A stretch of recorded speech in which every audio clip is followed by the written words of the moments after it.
Al iniciarse el siglo XIX, la ópera o drama lírico, como la concebimos en el momento actual, era un espectáculo firmemente establecido. Aquello que comenzó siendo en el Renacimiento un ejercicio estético y una diversión para la aristocracia florentina, en la que sus intelectuales trataron de recrear o de imaginar lo que fue la tragedia griega, y que durante los siglos XVII y XVIII saltó de la nobleza al pueblo, sobre todo con las proezas vocales de los cantantes castrados de esos tiempos, se consolidó y se desarrolló a lo largo del siglo XIX, como un espectáculo popular donde la gente asistía al teatro a divertirse como acude en el momento actual. Si bien en sus principios fue un espectáculo de origen italiano, a lo largo del siglo XIX la ópera se desarrolló no nada más en Italia, sino que hubo escuelas nacionales en los principales países europeos, y así tenemos en este siglo, además de la ópera italiana, la ópera alemana, francesa, inglesa y rusa, para no mencionar sino las escuelas más importantes.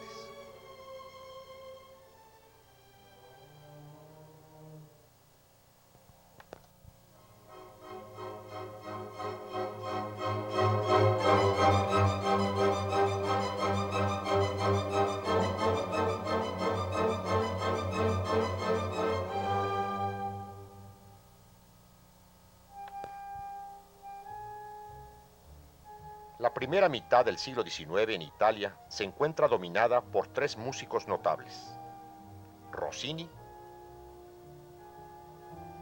Donizetti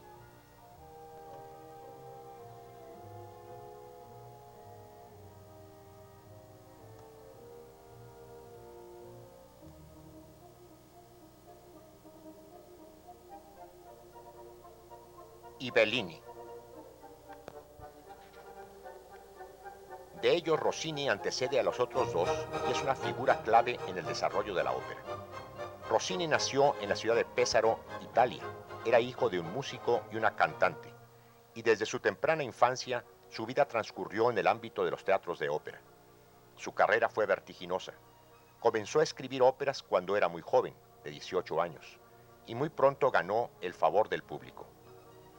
Con Rossini es ya manifiesto un cambio en la estructura musical de la ópera, pues el compositor no deja ya a juicio del cantante cómo y de qué manera debe ornamentarse un aria escrita por él, sino que el compositor escribe todos los adornos vocales y el desarrollo de la línea musical.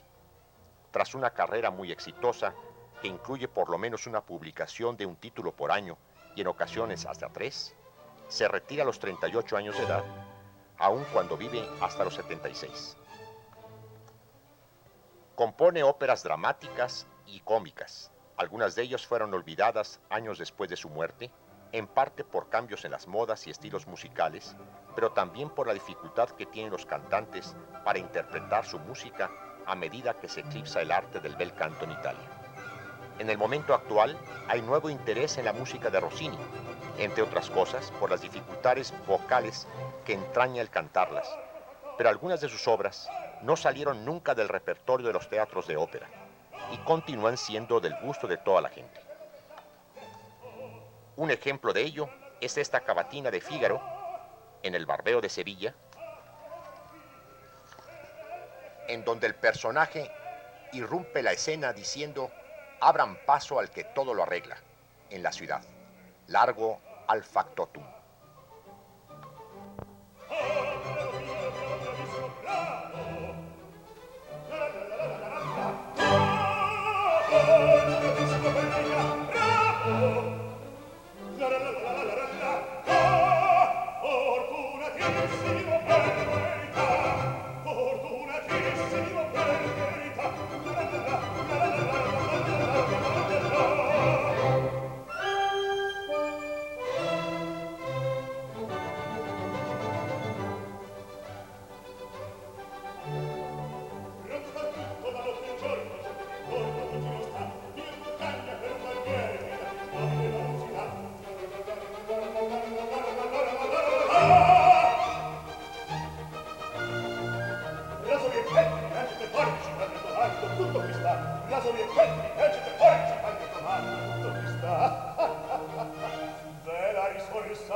Di qualità.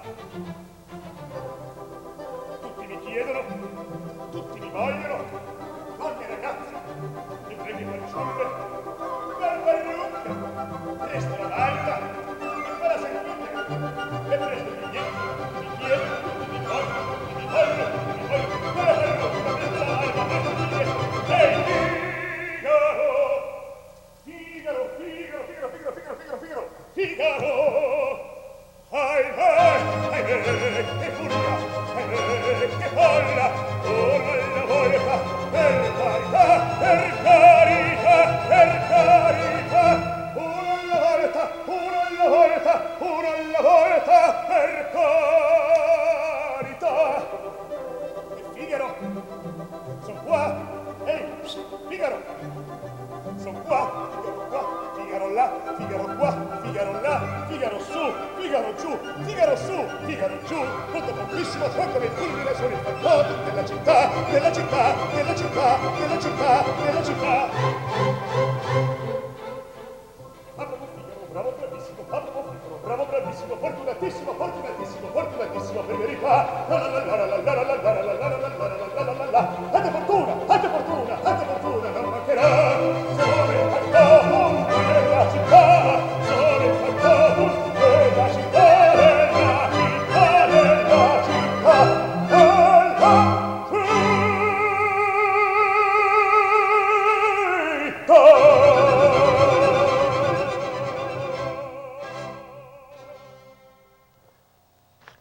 Rossini, por dificultades de orden político con las autoridades, más o menos a la mitad de su vida, sale de Italia y vive los últimos años en París, en donde compone un poco más y más de las veces solo para darse gusto, pues su carrera previa le ha proporcionado un capital considerable que le permite vivir como rentista.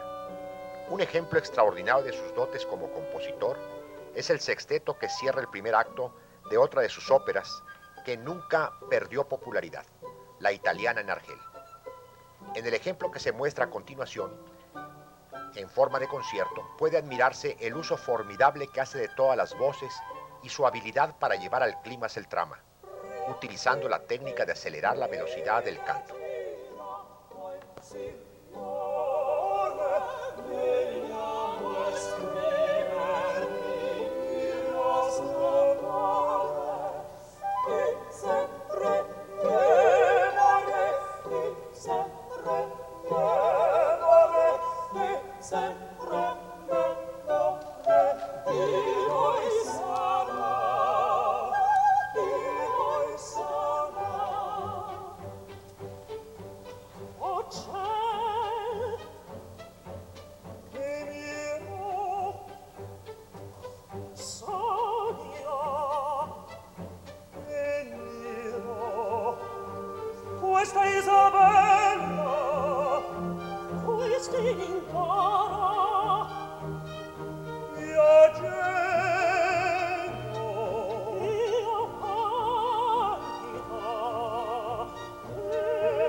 non so comprendere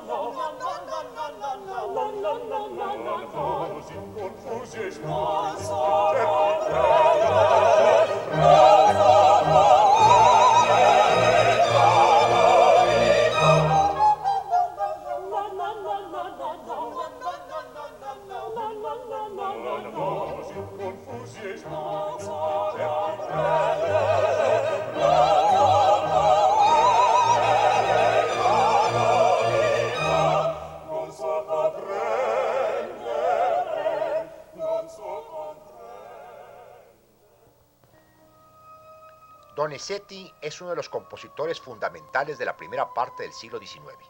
Nació en Bérgamo en 1797 y murió en la misma ciudad en 1848. Su carrera se desarrolla en Italia. Provenía de una familia pobre, pero gracias a su talento tuvo una formación musical esmerada, basándose en el conocimiento de Gluck y en los clásicos vieneses. Su preparación musical le permitió abordar la música religiosa, de cámara y sinfónica, pero las exigencias de un público orientado principalmente al melodrama lo hicieron que se dedicara prácticamente en forma exclusiva a la ópera, para poder subsistir en forma adecuada. Su producción operística es muy extensa y de calidad desigual, pues trabajó tenazmente en ocasiones acudiendo a teatros menores y aceptando libretos de calidad ínfima. Se consigna en un hecho histórico el contrato leonino que firmó con el empresario napolitano Domenico Barbaja, que lo ancló durante 3 años en Nápoles con la obligación de suministrar y dirigir 12 óperas por año. Durante más de un siglo su figura quedó olvidada y la mayor parte de sus obras desaparecieron de los teatros de ópera. Sin embargo, tal y como sucedió con Rossini, algunas de sus obras han encontrado siempre el favor del público, como las deliciosas comedias El elixir del amor, Don Pascual, y sobre todo Lucia de Lammermoor. De esta última estamos escuchando el aria de la locura con Joe Sutherland en el Metropolitan de Nueva York.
Vincenzo Bellini cierra la trilogía de esos grandes que dominan la ópera italiana entre 1800 y 1850. El compositor de origen siciliano vive buena parte de su corta vida en París, donde incidentalmente fue muy amigo de Federico Chopin, sin que la música de estos dos autores muestren la influencia de uno sobre otro.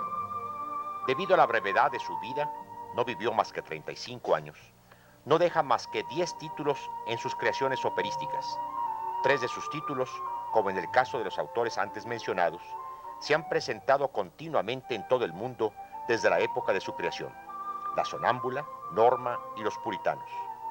La interpretación con justicia de esas 3 obras requiere de cantantes excepcionales, y aun cuando ahora su música pudiera considerarse anticuada y fuera de época, en su tiempo despertó la admiración generalizada, incluso de músicos como Ricardo Wagner, quien difícilmente reconoció a otra persona de talento en su tiempo que no fuera él mismo. Un ejemplo del talento musical de Bellini es el aria Casta Diva de la ópera Norma, que la escucharemos interpretada por Joe Sutherland desde el Teatro de Sydney.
parte en Alemania, también en la primera parte del siglo XIX, comenzó a desarrollarse una escuela que a lo largo de todo el siglo rendiría magníficos frutos.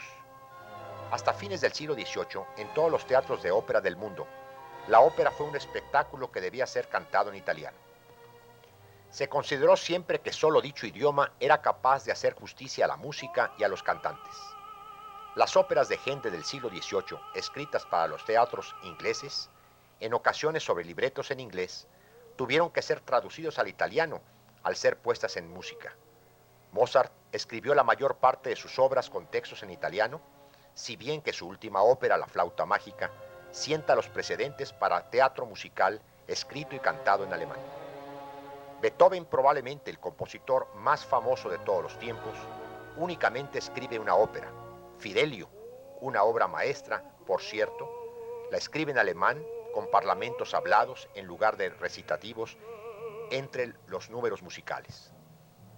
Escucharemos, interpretado por Plácido Domingo, el aria de Florestan.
Sin embargo, es la figura de Carl Maria von Weber la que se constituye como el prototipo e iniciador de la ópera italiana.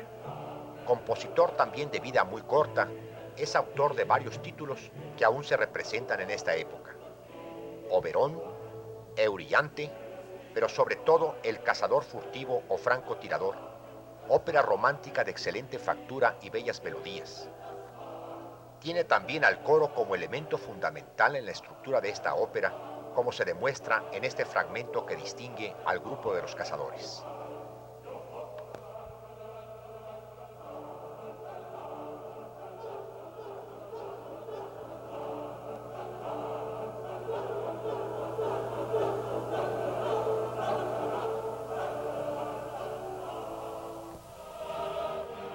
Más adelante, a lo largo del siglo XIX, la ópera alemana alcanza su máximo esplendor con Ricardo Wagner, quien eclipsa a todos sus contemporáneos de lengua alemana. Este personaje controversial en muchos aspectos, no solo como músico, sino en su vida personal, constituye uno de los pilares de la ópera universal del siglo XIX y se manifiesta como un profundo reformador. Si bien en los inicios de su carrera, Wagner compone óperas siguiendo los patrones convencionales, con arias, dúos y tercetos, y la participación del coro, hacia la mitad de su carrera introduce cambios muy importantes en la estructura de la ópera, en la cual la partitura constituye una compleja trama sinfónica en la cual las voces no son sino un instrumento más, que fluyen sin adornos, pausas, a lo largo del desarrollo de las escenas, para dar lugar a un verdadero drama lírico. Por otra parte, este autor no recurre a un escritor para tener la redacción de sus libretos, sino que las ideas y los textos rimados son de él mismo. Su labor es portentosa y no hay tiempo en esta reseña para ocuparnos en detalle de toda su obra. Baste únicamente señalar que por más de 20 años concibe y estructura un drama conocido como El Anillo del Nibelungo. Esta obra consta a su vez de 4 óperas: El oro del Rin, La Valquiria, Sigfrido y El ocaso de los dioses. Para darnos una idea de la extensión de la obra, recordemos que en promedio cada una de estas óperas tiene una duración de 4 horas. Y si se representaran sin interrupción serían cerca de 16 horas continuas de música y canto. Algún comentarista de la obra de Wagner, para poder dar una idea del trabajo titánico que representa, señaló que sería más o menos el equivalente musical de lo que son los frescos de Miguel Ángel en la Capilla Sixtina. Por otra parte, la tercera de dichas óperas no tiene sino 4 o 5 personajes, todos varones, no hay coro, y solo al final del último acto interviene una mujer. De esta ópera escuchamos la conocida Cabalgata de las Valquirias. Wagner finalmente introduce ciertas innovaciones en la escala cromática y en el manejo de las tonalidades, particularmente en su ópera Tristán e Isolda, que contiene ya el germen de lo que sería la música del siglo XX, particularmente en las escuelas dodecafónica y atonal.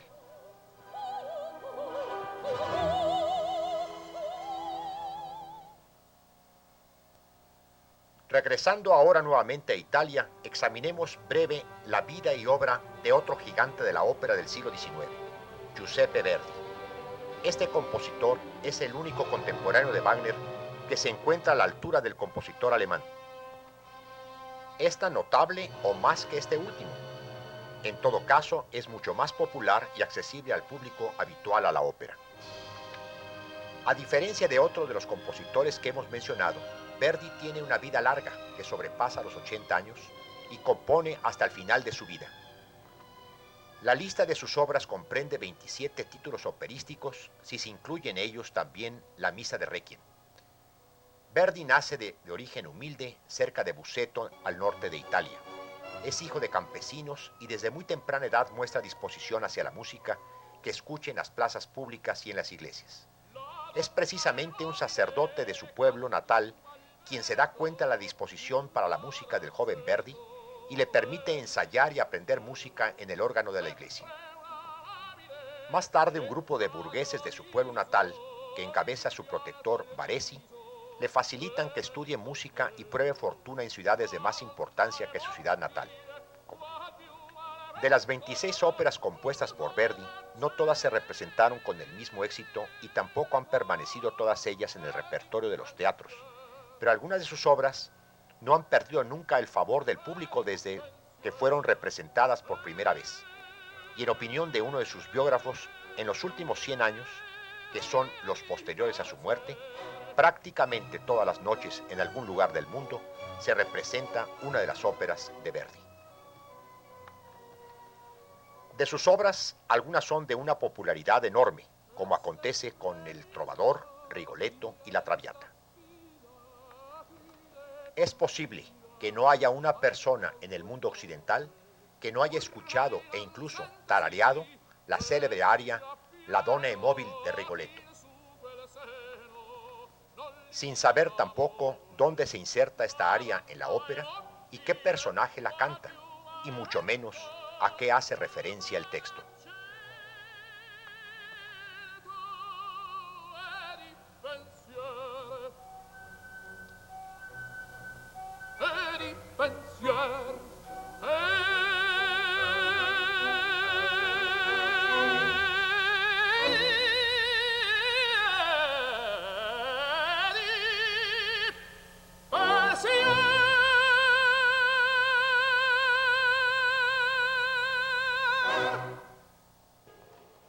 Finalmente, la marcha triunfal de la ópera Aida se escucha con relativa frecuencia fuera de la ópera para la cual fue escrita, sea en festividades escolares, deportivos o en diversas ceremonias civiles.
personalidad y talento de Verdi dominan toda la segunda mitad del siglo XIX y en Italia eclipsa a otros compositores de ópera, algunos muy bien dotados como Boito, Ponchielli y Catalani, que nunca alcanzaron la celebridad del maestro.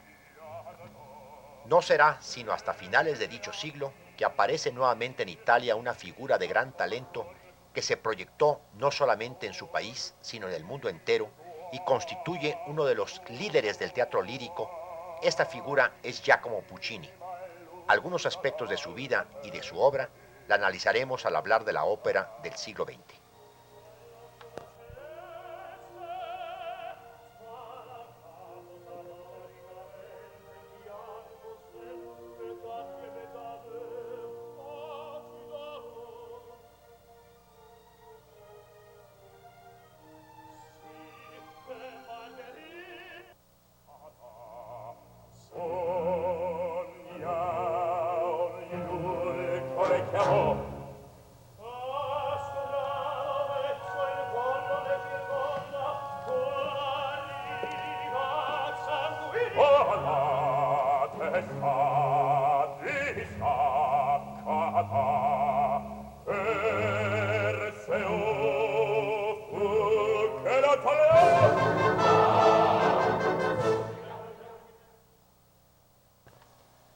La ópera francesa tiene como antecedentes en los siglos XVII y XVIII a los compositores barrocos Lully, Rameau y Gluck, músicos de gran talento que crean espectáculos fastuosos para ser representados en los teatros reales.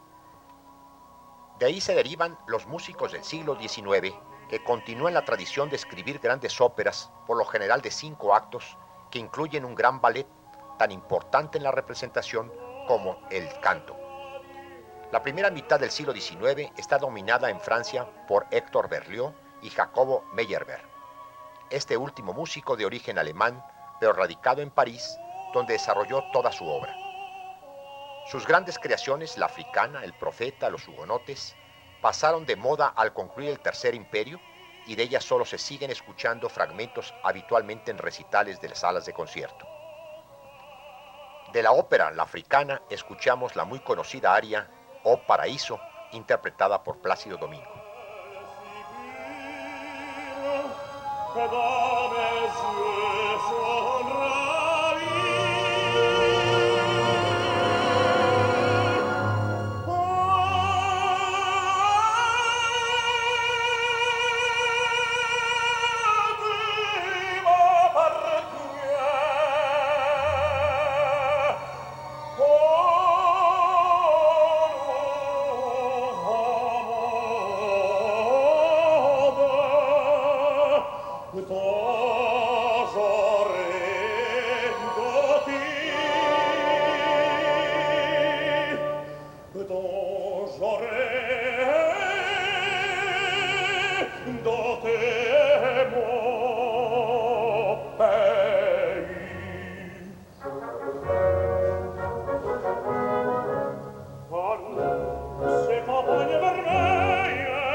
Por otra parte, Berlioz es uno de los grandes músicos de todos los tiempos. Sus óperas Benvenuto Cellini, La Condenación de Fausto y Los Troyanos se siguen representando en la actualidad, pero solo esporádicamente, en tanto que su música sinfónica se escucha con mayor frecuencia en las salas de conciertos. Ahora vemos y escuchamos un fragmento de la ópera Los Troyanos, de Berlioz.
No sucede lo mismo con compositores franceses cuya producción se dio principalmente en la segunda mitad del siglo XIX. Los nombres de Massenet, Gounod, Saint-Saëns y sobre todo Bizet se han conservado en el gusto del público y sus obras no han dejado de ser representadas hasta el momento actual. Jules Massenet, nacido en 1842 y fallecido en 1912, es un autor prolífico y de mucho éxito en su época. Algunas de sus obras han quedado en el olvido, como es el Cid, la Navarresa.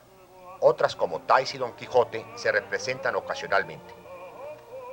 Pero Werther y Manon, sobre las obras homónimas de Goethe y de L'Abad-Prévost, continúan vigentes en todos los teatros del mundo, si bien es en Francia donde se representan con mayor frecuencia. Algo similar puede decirse de Charles Gounod, contemporáneo de Massenet. Su actividad no se limita a la ópera, sino que compone un buen número de obras orquestales, así como música religiosa. Su célebre Ave María es pieza obligada en todas las bodas que se celebran en nuestra ciudad. Pero tan célebre como el Ave María es la ópera Fausto, basada en una de las obras clásicas de la literatura alemana del siglo XIX, y de la cual los libretistas de Gounod toman la anécdota de Fausto, Margarita y Mefistófeles para narrar la historia de una madre soltera seducida con complicidad del demonio, pero en donde la enjundia filosófica concerniente con el destino y la voluntad del hombre se encuentran ausentes, razón por lo cual, cuando esta ópera se representa en Alemania, donde por cierto es muy popular, se anuncia como Margarita y no como Fausto.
Camilo Saint-Saëns, contemporáneo de los autores mencionados, es un músico muy dotado que se expresa de manera notable particularmente en la música sinfónica, de concierto y en la música de cámara.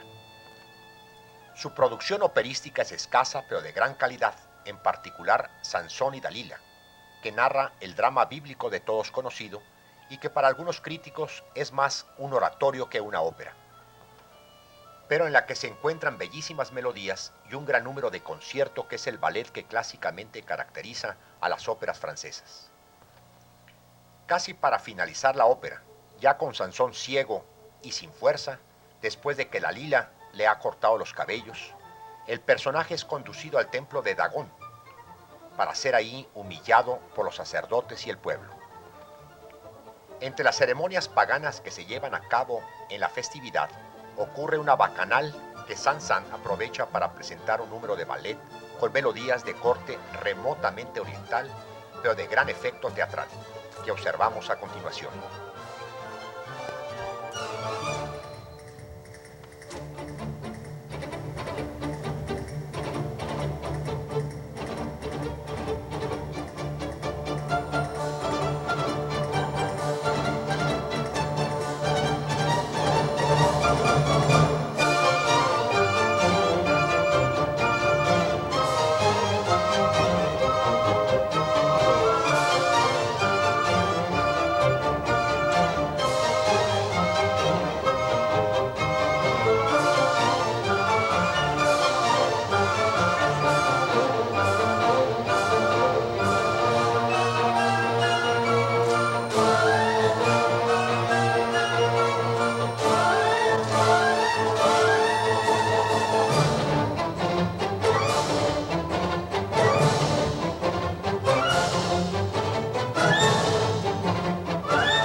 Pero de todos esos autores franceses de la segunda mitad del siglo XIX, es Georges Bizet el que compuso la ópera que ha resultado ser, a lo largo de más de 100 años, una de las más populares del repertorio universal. Esta ópera es Carmen. Bizet es también un músico malogrado que murió a los 37 años de edad, pero en esos pocos años de vida incursionó en diversos terrenos musicales en los que dejó obras de gran valor. Ejemplo de ello es la música incidental para la Arlesiana, una sinfonía de gran belleza, y por lo menos dos óperas extraordinarias: Los pescadores de perlas, pieza de ambiente exótico muy propio de la época que ocurre en Ceilán, y Carmen. Esta última es un drama naturalista o verista basado en la novela corta de Próspero Mérimée, que transcurre en España entre gente de clase baja y de muy dudosa reputación: gitanos, contrabandistas, ladrones, soldados y mujeres de vida licenciosa. Es interesante recordar que la ópera fue vetada por el director de la Ópera Cómica de París, quien señaló que su teatro era respetable, en donde los domingos acudían las familias a divertirse, y que para él era inadmisible presentar a los personajes que conformaban la obra. Después de pulirla un poco tanto Bizet como los libretistas, su estreno resultó un fracaso rotundo y las representaciones no alcanzaron una semana. Pocos meses después, la obra se representó en Alemania, donde tuvo un éxito formidable, y después empezó una carrera triunfal por todo el mundo, presentándose en Inglaterra, Italia, Rusia y el continente americano, para regresar después a Francia. La ironía cruel en este caso es que entre el fracaso de París y el triunfo de Alemania, en esos escasos meses, Bizet falleció, aparentemente de un ataque agudo de fiebre reumática, y no vivió para saber que había triunfado en toda la línea.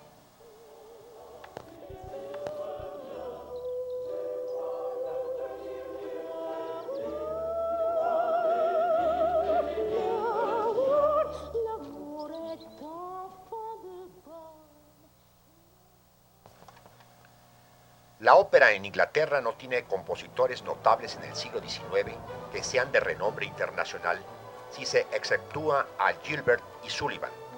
Estos dos autores, el primero libretista y el segundo músico, se encuentran indisolublemente unidos en una serie de revistas musicales y ligeras u operetas de gran éxito en su tiempo y que aún siguen representándose, si bien su popularidad se encuentra restringida prácticamente a Inglaterra, tal y como sucede con la zarzuela en España.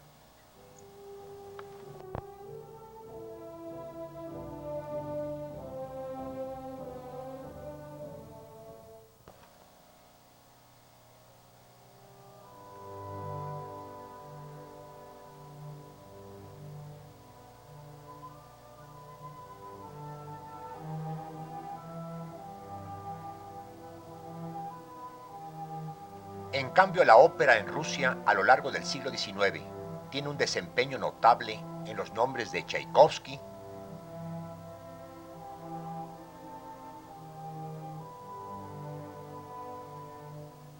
Glinka,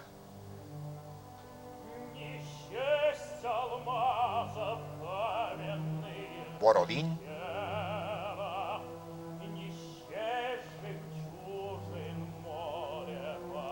Rimsky-Korsakov y Mussorgsky. Todos ellos músicos muy destacados que merecen ser comentados en un análisis del desarrollo de la ópera en el mencionado siglo. De todos los autores mencionados, Tchaikovsky es sin duda alguna el músico más completo, de más rica inspiración y de educación musical más amplia. Prácticamente incursionó en todos los terrenos de la música y su música ha prevalecido a lo largo del siglo XX como uno de los compositores más populares, no nada más en su nativa Rusia, sino a nivel internacional. Autor de sinfonías, conciertos, ballets, música de cámara, serenatas, poemas sinfónicos, es autor de varias óperas, como Eugenio Onegin y La Dama de Espadas, ambas basadas sobre relatos de Pushkin. Desde su estreno, estas dos obras nunca han dejado de ser representadas, no solamente en Rusia, sino en el resto del mundo occidental. Mikhail Glinka es otro de los autores rusos, autor de no menos de dos obras que continúan siendo muy gustadas, Ruslan y Ludmila y sobre todo Iván Susanin, más conocida como La vida por el zar. Glinka es prácticamente el padre del sesgo muy peculiar de la ópera rusa, que siguen Borodín, Rimsky-Korsakov y Mussorgsky, y que consiste en incorporar las melodías y las narraciones del folclore ruso para dar por resultado a una obra nacionalista, a diferencia de Tchaikovsky, que sin perder su inspiración rusa, es más europeo en el tratamiento de la música. Borodín fue químico de profesión y para él la música era un pasatiempo. A pesar de ser un músico muy dotado y obviamente de sólida preparación, siempre se consideró un aficionado y su actividad profesional fue la química.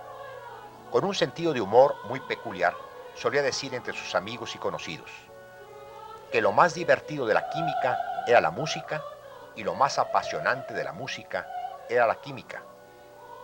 Dejó escritas por lo menos 2 sinfonías y un cuarteto de cuerdas bellísimo y de gran inspiración.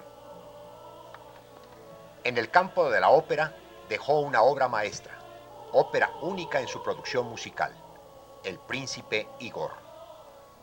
Es una obra de naturaleza épica que refiere las andanzas y vicisitudes de un noble ruso que lucha por defender a su gente de los invasores tártaros. La obra rara vez se representa fuera de Rusia, pero sus célebres danzas de los guerreros Polovetsy se tocan como piezas de concierto en todas las salas del mundo o se ven en espectáculo de ballet. Nicolás Rimsky-Korsakov es el compositor de la mundialmente conocida suite sinfónica Sherzada, autor de numerosas obras sinfónicas y de varias óperas que ocuparon la mayor parte de su tiempo como músico. Fue nacionalista y sus obras se refieren a la vida del campo en Rusia. Son de corte histórico, como el zar sultán, o mitológico como Sadko. Rara vez sus obras son representadas fuera de su país, pero algunas de sus melodías son famosas en todo el mundo, como la canción de la India, que precisamente escuchamos al principio de este segmento de la ópera rusa. Modesto Mussorgsky es el último de los músicos nacionalistas rusos y en opinión de los críticos especializados, el de más talento de todos ellos. En el resto de Europa y el mundo occidental,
evolución del género humano sobre este planeta a lo largo de lo que se llama desarrollo de la civilización ha dado lugar a una serie de aberraciones en la conducta del hombre que a la luz de nuestros valores actuales nos parecen inconcebibles. Ejemplos de ello son el hecho de que el hombre haya esclavizado a sus semejantes.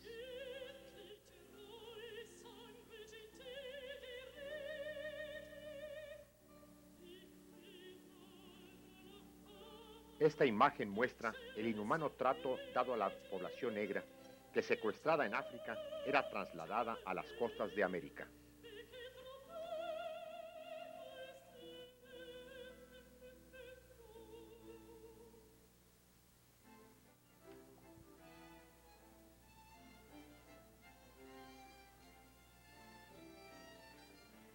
Y esa práctica no solo no ha sido condenada en la antigüedad, sino al contrario, justificada por pensadores tan grandes como Aristóteles.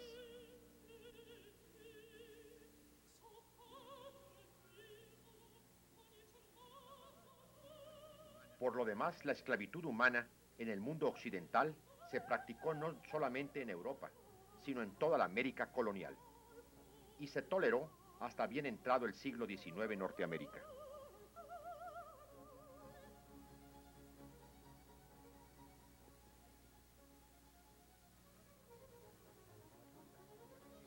Las luchas a muerte entre gladiadores, como un espectáculo para divertir no nada más al pueblo, sino a la aristocracia romana de la época, es otro ejemplo deplorable de lo mismo. Castigos de una crueldad atroz, como fue el arrojar a las fieras a criminales, incluso cuando el crimen consistiera solo en practicar otra religión, como sucedió con los cristianos en Roma. Nos parece ahora una práctica inaudita. Sin embargo, el box, las corridas de toros, son un remanente de nuestro pasado.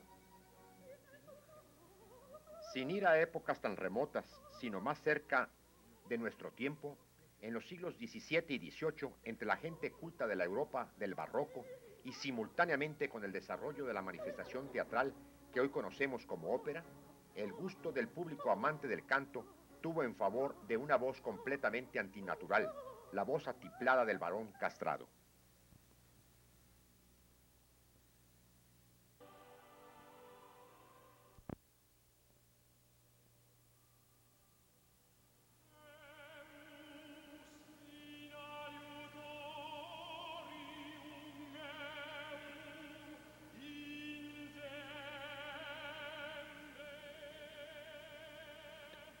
Por otra parte, la complejidad cada vez mayor de la música utilizada en la liturgia católica hizo necesaria la presencia de este tipo de voces, como lo veremos más adelante.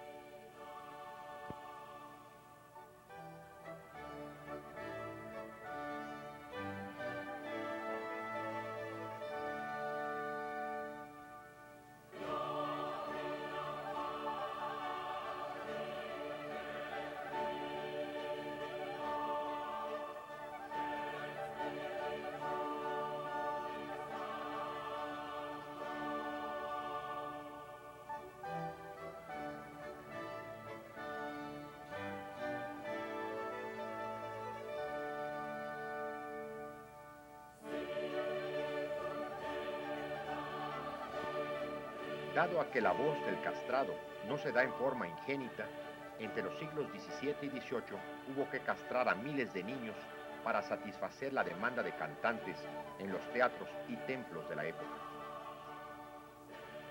Nadie ha podido precisar cuándo, cómo y por qué se castró al primer hombre.